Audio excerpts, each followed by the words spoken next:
Como é que um cemitério que começou sendo completamente rejeitado se transformou numa das atrações mais famosas de Paris? Pois é, a história do Père Lachaise não é só sobre o fim da vida não, é sobre uma das jogadas de marketing mais brilhantes e, olha, ousadas de todos os tempos.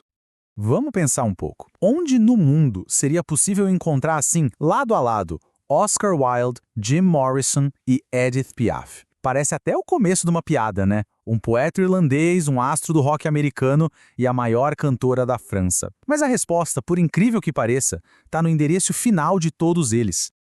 Exatamente, a gente está falando do cemitério Père Lachaise. Hoje é um ponto turístico mundial, um lugar de peregrinação. Mas olha, quando ele foi inaugurado, a realidade era outra, mas completamente diferente. O sucesso dele foi, na verdade, arquitetado. Foi resultado de uma ideia muito ousada e, digamos, um tanto macabra.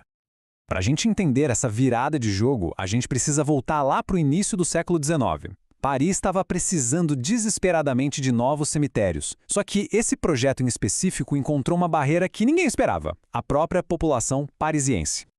Aquele terreno já teve muitas vidas, sabe? Já foi vinhedo, depois virou residência de jesuítas. Aliás, o nome vem daí, em homenagem ao padre Lachaise, que era o confessor do Rei Sol, o Luís XIV. Até que, em 1804, Napoleão bateu o martelo e transformou o lugar num cemitério público. A ideia era nobre: criar um espaço tranquilo, desenhado como um jardim inglês. Só que tinha um problema, e não era um problema pequeno não. Ninguém queria se enterrado lá. O projeto, que foi pensado com tanto cuidado, foi um fracasso de público logo de cara, desde o primeiro dia. Mas por que essa resistência toda? Olha, os motivos eram bem práticos. O cemitério era longe, muito longe do centro. Ficava numa área considerada pobre e indesejável. Para chegar lá era uma dificuldade. E para uma sociedade que valorizava ser enterrada pertinho das igrejas, no coração da cidade, o Père Lachaise simplesmente não tinha status nenhum. Era o lugar errado. Então, com o cemitério vazio e o projeto indo por água abaixo, os administradores precisavam de uma solução drástica.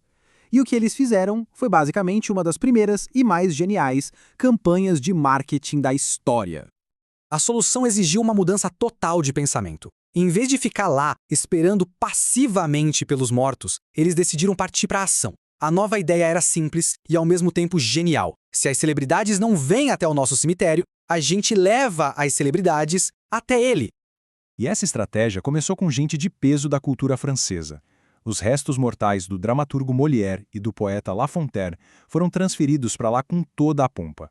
E para fechar com chave de ouro, ainda trouxeram os túmulos de Abelardo e Heloísa, aqueles amantes lendários da Idade Média, adicionando uma dose de romance trágico à mistura. E o resultado foi instantâneo, avassalador. A presença desses ícones transformou a imagem do lugar da noite para o dia. De repente, ser enterrado no Père Lachaise virou o maior símbolo de status. A elite de Paris agora fazia fila, disputando um lugarzinho ao lado dos seus heróis. Aquele sucesso inicial deu o tom para o que viria depois. Ao longo dos 2 séculos seguintes, o Père Lachaise se tornaria o local de descanso final para uma coleção inacreditável de talentos e gênios. A lista de moradores ilustres é de cair o queixo. Tem escritores como Oscar Wilde e Marcel Proust, músicos que vão de Chopin e Edith Piaf até Jim Morrison, pintores como Delacroix e até pensadores como Auguste Comte e Allan Kardec, o codificador do espiritismo, cujo túmulo é um dos mais visitados até hoje. O túmulo de Oscar Wilde, por exemplo, é um ponto de peregrinação. E a frase que o acompanha, "Não tenho nada a declarar exceto o meu gênio", captura perfeitamente o espírito dessas personalidades audaciosas e inesquecíveis que habitam esse lugar. Mas o Père Lachaise não é só um cemitério de artistas. Ele também carrega cicatrizes da história política turbulenta da França. É um palco de momentos de muita dor e resistência. Um dos seus monumentos mais sóbrios, mais pesados, é o Muro dos Federados. Isso não é um túmulo, é um local de memória. Foi bem ali que a repressão sangrenta da Comuna de Paris, um governo radical que tomou a cidade em 1871, atingiu seu clímax brutal. 147. Em um único dia, 28 de maio de 1871, esse foi o número de líderes da Comuna executados contra esse muro. Esse ato transformou o local para sempre num símbolo poderosíssimo da luta operária e da memória política da França. Toda essa carga histórica, tanto artística quanto política, acabou moldando a identidade única que o Père Lachaise tem hoje. Ele se tornou algo muito, mas muito maior que um simples cemitério. Estima-se que mais de 1 milhão de pessoas já foram enterradas aqui. É impressionante. Cada túmulo, seja famoso ou anônimo, é parte de uma biblioteca imensa e silenciosa de histórias humanas. E são 44 hectares de área. Isso faz do Père Lachaise não apenas um cemitério, mas um dos maiores e mais importantes parques de Paris.